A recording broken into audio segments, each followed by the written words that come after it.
गजपति जिला गोसाणी ब्लॉक अंतर्गत लावण्यगढ़ बीजेडी जनसंपर्क पदयात्राटी आयोजित होइथिला, जहाँकि सारा राज्य रे एही संपर्क यात्राटी होइथिला। हेले ए मध्यरे जहाँक नामरे एही बिजु जनता दल गठन करा जायछि, सेही महापुरुषंकु भूलीगला जिला बीजेडी।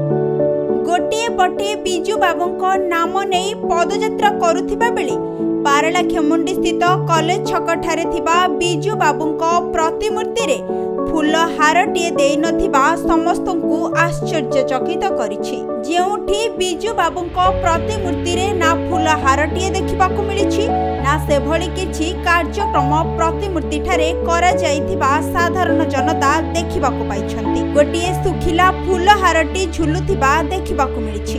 हेले एठी प्रश्न उठुछि, बिजु बाबूंक आदर्श प्रति सम्मान दिया जाउछि ना केवल किछि नेतांकु गुरुत्व दिया जाउछि।